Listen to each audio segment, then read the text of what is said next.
হুজুর, ফরজ সালাত শেষ করে সালাম ফিরে আপনি মুনাজাত করলেন। আপনি যে ফরজ সালাত শেষ করে সব মুসল্লিকে নিয়ে হাত তুলে এইভাবে মুনাজাত করছেন, রাসূল সাল্লাল্লাহু আলাইহি ওয়াসাল্লাম তিনি কি এইভাবে সাহাবীদের নিয়ে ফরজ সালাতের পরে সালাম ফিরে মুনাজাত করতেন? আসলে ভাই, আমি মুনাজাতের বিপক্ষে, কিন্তু সভাপতি সাহেব বলেছে মুনাজাত না করলে আমার নাকি তাকবীর রাখবে না। ফরজ সালাতের শেষে হাত তুলে মুনাজাত করা স্পষ্ট বেদাত, এটা রাসূল সাল্লাল্লাহু আলাইহি ওয়াসাল্লাম করেননি। তাহলে আপনি কেন এইটা করাচ্ছেন আপনার মসজিদে? দেখেন হুজুর, আমাদের বাপ দাদা যা করেছে আমরাও সেই জিনিসটাই করব। আপনারা কেউ কি বলতে পারবেন যে ফরজ সালাতের পরে মুনাজাত করে হুজুর যা বলে এটা আল্লাহ তাআলা কবুল করবেন, মানে 100% কবুল করবেন, এমন কেউ বলতে পারবেন? দেখুন, রাসূল সাল্লাল্লাহু আলাইহি ওয়াসাল্লাম যেটা করেছেন সেটাই আমাদের জন্য কল্যাণকর। তিনি যখন ফরজ সালাতের শেষে সালাম ফেরাতেন তখন তিনি প্রথমেই বলতেন আল্লাহু আকবার, আল্লাহ সবচেয়ে বড়, বুখারী মুসলিমের হাদিস।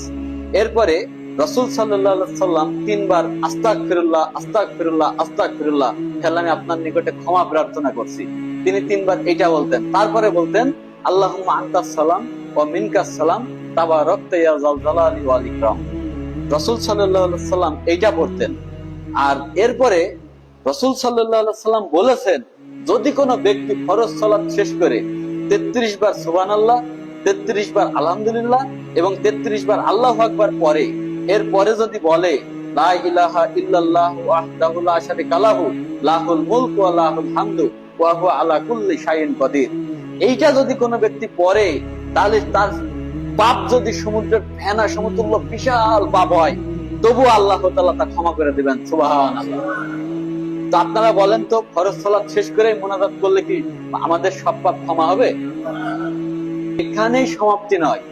রাসূল সাল্লাল্লাহু আলাইহি ওয়াসাল্লাম বলেছেন, যদি কোনো ব্যক্তি ফরজ সালাতের শেষে আয়াতুল কুরসি পাঠ করে, সূরা বাকারা 255 নম্বর আয়াত, তাহলে সে জান্নাতে চলেই গিয়েছে, মানে সে জান্নাতে চলেই গিয়েছে, বাধা শুধু তার মৃত্যু, মরা মানেই জান্নাত। সুবহানাল্লাহ।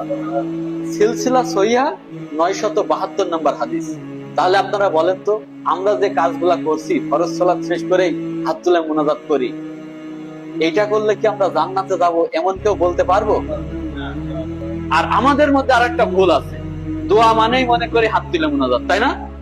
মানে দোয়া মানেই হাত তুলে মুনাজাত। আচ্ছা, তাহলে হাত তুলে মুনাজাত আর দোয়া যদি এই দুটো এক হয়, মানে নামাজের পরে রাসূল সাল্লাল্লাহু আলাইহি ওয়াসাল্লাম দোয়া করতেন, এর মানে এই না হাত তুলে মুনাজাত করতেন। যদি আপনি এক মনে করেন তাহলে যখন বাড়ি থেকে বের হন তখন হুজুর ডেকে একটা সাথে রাখবেন আর 10টা লোক রাখবেন, বিসমিল্লাহি তাওয়াক্কালতুল্লাহ, বাড়ি থেকে বের হওয়ার দোয়া।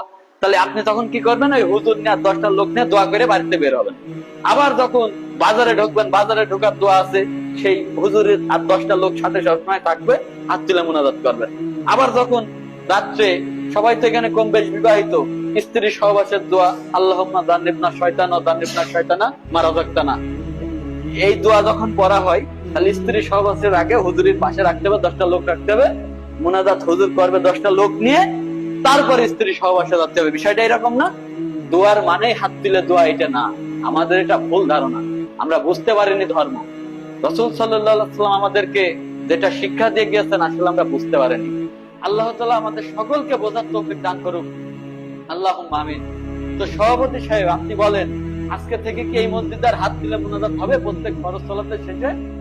আমি যতদিন বেঁচে আছি এই মসজিদে সালাম ফিরিয়া আর এই মুনাজাত হবে না, আর হতেও দেব না, এটাই আমার কথা, ইনশাআল্লাহ। ইনশাআল্লাহ।